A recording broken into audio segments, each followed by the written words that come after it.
Az én nevem igazmondó Sün. Az a dolgom, hogy elmondjam nektek, kedves blogolvasók, hogy mi a véleményünk az okoskodásaitokról. Ez pedig a következő.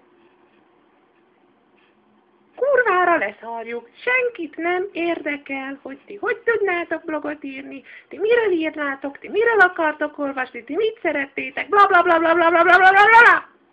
Nem érdekel. Mert mi büszkén vállaljuk, hogy megőrültünk. Mi büszkén vállaljuk, hogy az egész blog egy rohadt játszótér. Igazságtalanság, gonoszság, zsidóskodás, cigánykodás, örménykedés, inuitkodás, sünölés. Mindenki marhára leszarja a véleményetek.